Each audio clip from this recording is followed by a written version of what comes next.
甄嬛传中，皇后为什么不敢动沈眉庄的胎？难道是后期的皇后良心发现？答案明显不是。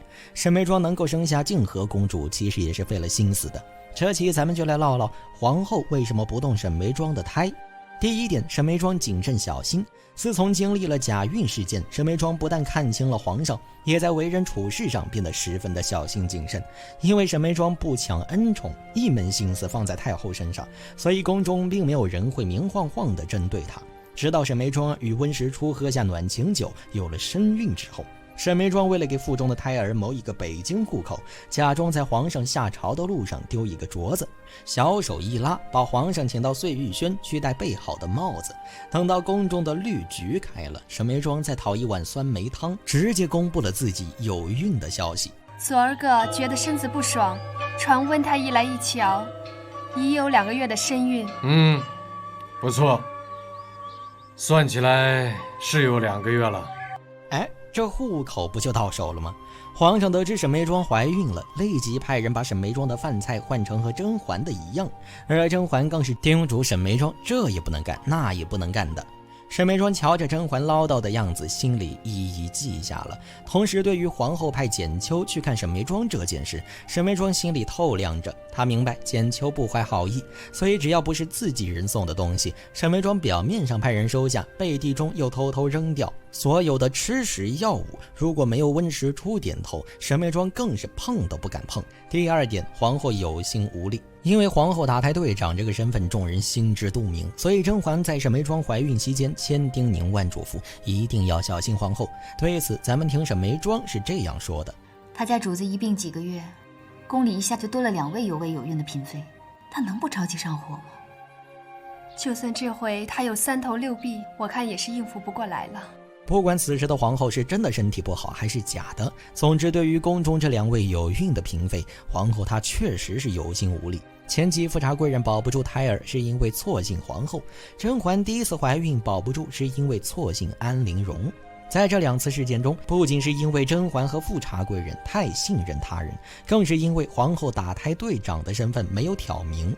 正如端妃所说，别到头来敌人是谁都不知道。如今沈眉庄和甄嬛都知道了皇后的身份，自然不敢掉以轻心。因此当皇后派安陵容前去打探沈眉庄的时候，沈眉庄表面笑嘻嘻，请安陵容教她刺绣，隔天就与彩月联手把安陵容关进鸟笼，插上栓。安嫔妹妹难得来，臣妾也不好不见，总归是姐妹一场啊。小主还说呢，最近安嫔每见小主一次，小主总是不舒服。让苏培盛告诉安嫔，别再来碎玉轩了，省得冲撞了惠嫔不吉利。而另一名队员瓜六又被甄嬛与新贵人联手圈到了焦炉馆，至此打胎小分队只剩下皇后一个光杆司令，就算皇后有心对沈眉庄下手，也没人打辅助。第3点，太后护着沈眉庄。剧中太后对沈眉庄这个儿媳妇特别满意，瞧着沈眉庄对皇上没意思，太后比谁都急，又是给沈眉庄和皇上送暖情酒。虽然最后暖情酒到了沈眉庄和温实初肚子里，但是得知沈眉庄有了身孕，太后比谁都高兴。你这一怀孕可真是金贵了。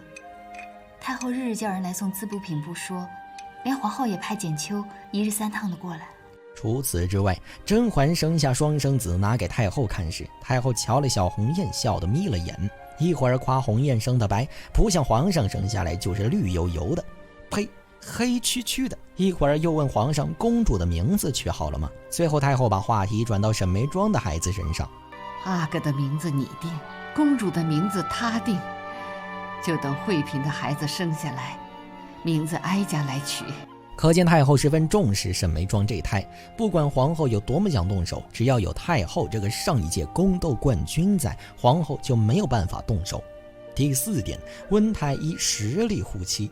温实初与沈眉庄喝下暖情酒，一夜欢愉之后，他的心情很复杂，既觉得自己做错了事情，又不知如何面对沈眉庄。直到沈眉庄月经没来，把温实初请来把脉。温实初得知沈眉庄怀了身孕之后，又惊又怕，可沈眉庄却铁了心要把孩子生下来。这是我的孩子，我要用我的性命保他平平安安地活下来。施主，请你帮帮我，千万千万不要让它成为一个噩梦。这个剧情怎么这么熟悉？哦，原来这个套路甄嬛在预谋回宫时用了。沈眉庄和甄嬛真不愧是好姐妹。前不久，甄嬛才给皇上送了一片草原，这会儿沈眉庄又准备送草原了。温实初作为甄嬛送皇上草原的合作伙伴，对于沈眉庄求她一定要留住孩子这件事，温实初做起来简直是得心应手。不仅在月份造假上造得十分熟练，而且在用药上，温实初也是特别小心谨慎。除此之外，甄嬛算着自己即将临盆，还特意找来温实初，请他好好照顾沈眉庄。刚刚妹妹所托惠嫔一事，我自当尽心竭力，赴汤蹈火，在所不辞。其实就算甄嬛不嘱咐，温实初也会拼尽全力照顾好沈眉庄。不仅因为沈眉庄肚子里怀的是他的孩子，更因为温实初早就对沈眉庄动了情。综上可见，沈眉庄这台皇后实在没法动手。如果没有瓜六告发甄嬛与温实初私通，安陵容再悄悄派人告诉沈眉庄这档子破事儿，沈眉庄估计也能顺顺当当生下静和公主。